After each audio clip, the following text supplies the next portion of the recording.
The billionaire walked through the marble halls of her empire as if she owned the world, because she did. Vivian Steele, one of the youngest tech billionaires in the country, was used to people standing up when she entered a room. Her employees whispered her name like she was untouchable. Every meeting, every move, every smile was calculated. But one person never looked up when she passed by, the janitor mopping her floors. His name was Daniel Ross.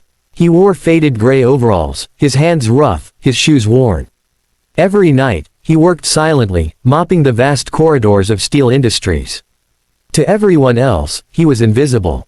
To Vivian, he was just another background noise in her world of perfection. She never noticed the quiet way he greeted everyone or the gentle smile he gave even to those who ignored him. But that was about to change. It began one stormy night when the lights went out in the building. Vivian was still in her office, working late as usual. The storm outside roared like an angry beast, and the power flickered off, plunging the skyscraper into darkness. Her phone was dead, her elevator stopped working, and the emergency exits were locked due to a security glitch. Panic hit her chest for the first time in years. "Hello? Is anyone there?" she shouted into the empty hallway, her voice echoing off the marble. From the shadows, a flashlight flickered. "Ma'am," a calm voice replied. It was Daniel, the janitor. Vivian exhaled in relief, though pride kept her tone sharp. Can you help me get out of here?" Daniel nodded. "Yes, ma'am, but we'll need to go down the service stairwell. It's not easy." She followed him through the maze-like maintenance corridors, her designer heels slipping on the wet floor. At one point, she stumbled, and Daniel instinctively caught her. For a second, their eyes met, and something about his calm, steady gaze made her chest tighten. When they finally reached the ground floor, they were drenched and shivering, but safe. Vivian muttered a quiet, "Thank you," her pride softening. Daniel just smiled and said, "It's my job, ma'am." But that night, Vivian couldn't sleep. Something about the janitor stayed in her mind. The next few days, she began noticing him, really noticing him. The way he helped older employees carry boxes, how he shared his lunch with the security guard who often forgot to bring his own. He wasn't just mopping floors, he was taking care of people. And somewhere deep down, she felt small for never having seen it before. One afternoon, she called him to her office. Daniel entered nervously, wiping his hands on his uniform. "You wanted to see me, ma'am." "Yes," she said, her tone unusually gentle. "I've noticed your work. You're different. Why do you care so much?" He hesitated, then smiled softly. "Because this place, these people, are my family. When I clean, I don't just clean floors. I try to leave things better than I found them.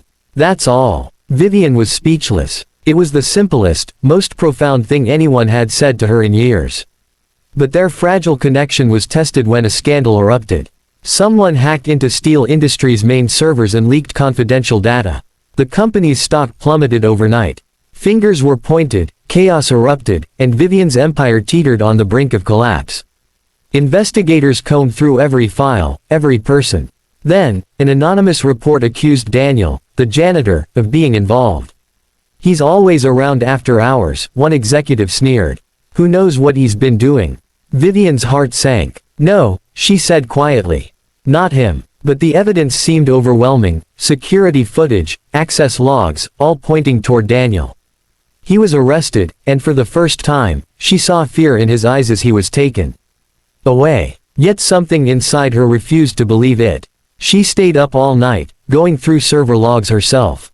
And there, hidden deep in the code, she found something only a professional could notice, a planted trace meant to frame someone else. The real hacker was a senior executive trying to sell company secrets overseas. Vivian stormed into the police station the next morning with proof in hand. "Release him," she demanded.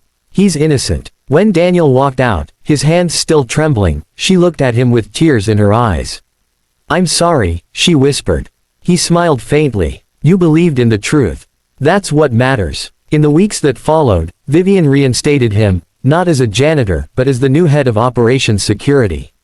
Turns out, Daniel had once been a systems engineer who lost everything after his wife's medical bills buried him in debt. He took the janitor job to survive, never telling anyone who he really was. Under his guidance, Steel Industries bounced back stronger than ever. And somewhere in the middle of rebuilding her empire, Vivian found herself rebuilding something deeper, a friendship that turned into trust, and maybe something more. One evening, as the city skyline shimmered in gold, Vivian found Daniel mopping the same hallway where they first met. She walked up beside him and took the mop from his hand. "Let me try," she said with a laugh. He chuckled. "You sure, boss?" She nodded. "No more, boss. Just Vivian." For a moment, they stood together, two souls from different worlds, united not by power or money, but by kindness, humility, and second chances. As the camera fades, Vivian turns to the viewer and says softly, "Sometimes, the person you overlook, might be the one who saves you."